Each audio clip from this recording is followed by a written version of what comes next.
Assalamualaikum warahmatullahi wabarakatuh. Perkenalkan, nama saya Muhammad Aziz Siregar dari Universitas Pancasakti dengan nomor NIM 2892250 Di sini saya akan memaparkan tugas yang telah diberikan dosen pengampu yang saya hormati Bapak Mulyono SHMM. Mata kuliah Aspek Hukum dalam Bisnis. Pengertian hukum. Hukum adalah undang-undang yang dibuat dan ditegakkan melalui lembaga sosial atau pemerintah untuk mengatur perilaku masyarakat. Hukum yang ditegakkan oleh negara dapat dibuat oleh legislatif, kelompok, atau oleh seorang legislator tunggal yang menghasilkan undang-undang oleh eksekutif melalui keputusan dan peraturan atau ditetapkan oleh hakim melalui presiden. Tujuan hukum diantara lain ialah untuk melindungi kepentingan manusia dari bahaya yang mengancam, mengatur hubungan antar sesama manusia agar tercipta ketertiban dan diharapkan bisa mencegah terjadinya konflik di antara manusia. Melindungi kepentingan manusia baik secara individu ataupun kelompok. Pada dasarnya, manusia adalah makhluk yang juga membutuhkan perlindungan, kepentingan agar kepentingannya bisa terlindungi dari ancaman sekelilingnya. Mewujudkan kebahagiaan yang sebesar-besarnya untuk semua orang, tidak hanya memberikan nafkah hidup, tapi juga memberi makan yang berlimpah, perlindungan dan mencapai kebersamaan.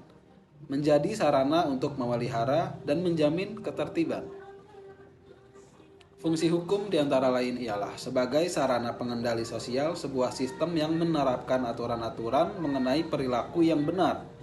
Sebagai sarana untuk mengadakan perubahan pada masyarakat, sebagai alat ketertiban dan keteraturan masyarakat, sebagai sarana dalam mewujudkan keadilan sosial, sebagai sarana dalam pergerakan pembangunan, sebagai fungsi kritis melakukan pengawasan baik pada aparatur pengawas, aparatur pelaksana, dan aparatur penegak hukum, sebagai alat untuk mengikat anggota dalam masyarakat sehingga kelompok jadi semakin erat eksistensinya, sebagai alat untuk membersihkan masyarakat dari kasus yang mengganggu masyarakat dengan cara memberikan sanksi baik pidana, perdata, administrasi, dan sanksi masyarakat.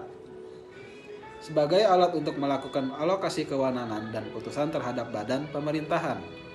Sebagai alat stimulus sosial, hukum bukan alat yang hanya digunakan untuk mengontrol masyarakat, namun juga meletakkan dasar-dasar hukum yang bisa menstimulasi dan memfasilitasi interaksi di antara masyarakat dengan tertib dan adil. Bidang hukum. Yang pertama adalah hukum pidana. Hukum pidana adalah peraturan yang menentukan perbuatan apa saja yang tidak boleh dilanggar dan termasuk dalam tindak pidana. Hukum pidana juga mengatur sanksi apa saja yang bisa dijatuhkan jika melanggar. Yang kedua, hukum perdata. Hukum perdata adalah peraturan yang mengatur hak dan kewajiban seseorang dengan badan hukum. Istilah hukum perdata pertama kali dikenal dalam bahasa Belanda. Bahkan sumber hukum perdata berasal dari kitab Burgerlijk Wetboek atau kitab undang-undang hukum perdata.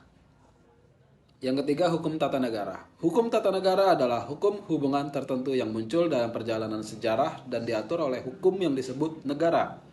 Jadi, hukum tata negara berhubungan dengan negara. Yang keempat, hukum internasional. Hukum internasional adalah hukum yang mengatur segala aktivitas berskala internasional. Hukum internasional pada awalnya hanya diartikan sebagai aturan dalam hubungan antar negara. Yang kelima, hukum adat.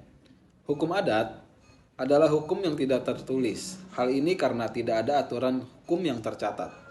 Secara yuridis, hukum adat adalah hukum atau aturan yang merupakan hasil dari praktek adat tradisional dari waktu ke waktu. Dengan demikian, hal itu menjadi sebuah sumber hukum. Hal ini diakui oleh pengadilan dan bisa melengkapi undang-undang, asalkan hukum adat tersebut tidak bertentangan dengan hukum lainnya. Yang keenam, hukum lingkungan.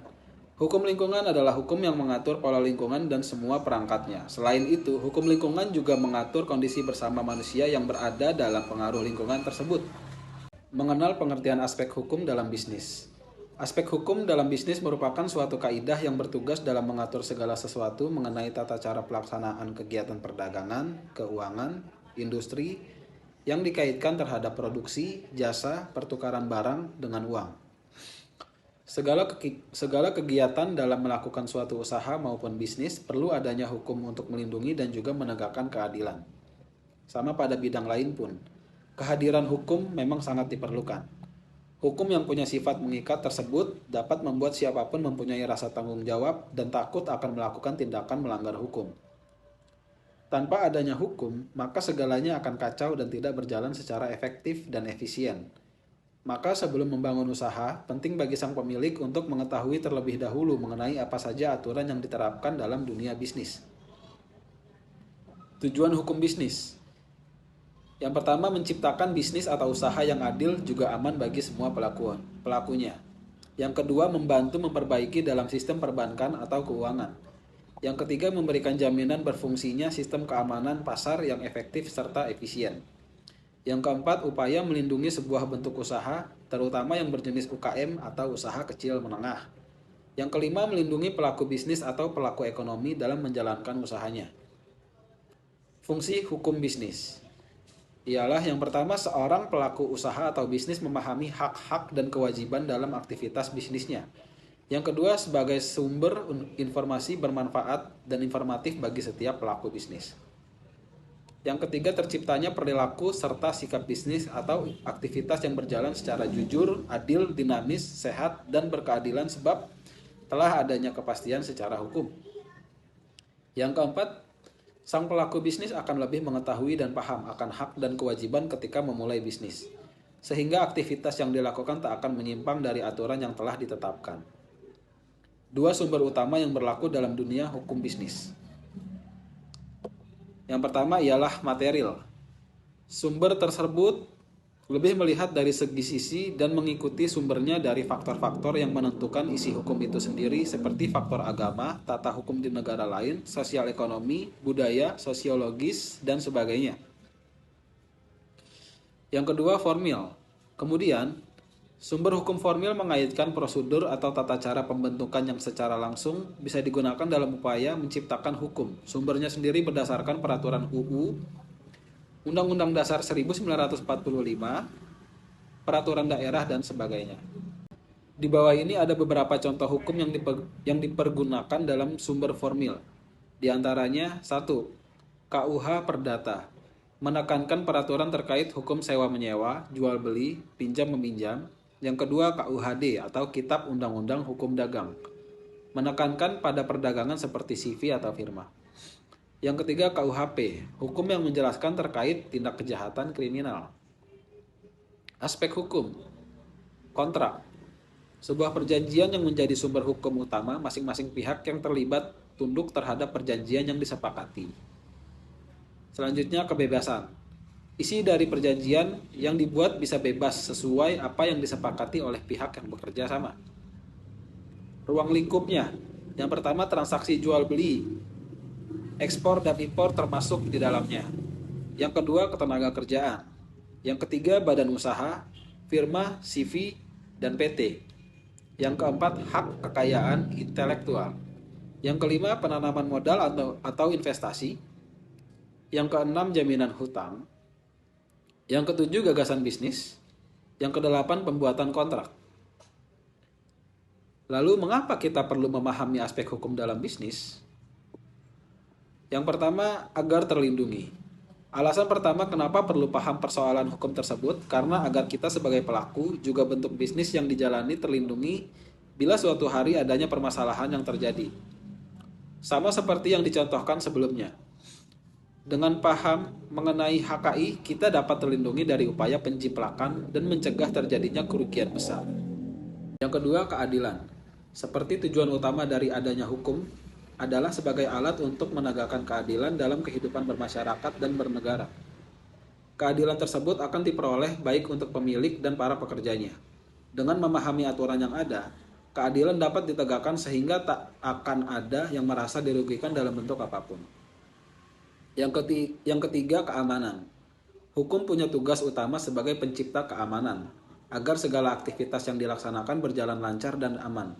Maka diterapkannya hukum, seperti contohnya ada hukum yang terikat dalam melakukan kerjasama antar dua pihak atau lebih. Dapat meningkatkan keamanan dan dan meminimalisir terjadinya tindak kriminal di suatu waktu. Yang keempat, sebagai warga negara yang baik. Sebagai masyarakat yang baik, patutlah kita mengetahui dan menjalankan peraturan yang telah diatur secara tertulis dalam kitab undang-undang. Kesadaran dan kepatuhan akan hukum dapat membawa kebaikan dalam segala hal. Maka dari itu, kita perlu mempelajari hukum dan aspek-aspek di dalamnya. Yang kelima, menambah wawasan. Dengan membaca serta memahami aspek-aspek tersebut, tentu akan memperkaya wawasan kita. Menambah pengetahuan mengenai apa yang diperbolehkan dan dilarang dalam menjalankan sebuah kegiatan bisnis. Mungkin itu saja yang bisa saya jelaskan dan jabarkan dalam video ini. Kurang lebihnya mohon maaf. Saya tutup. Wassalamualaikum warahmatullahi wabarakatuh.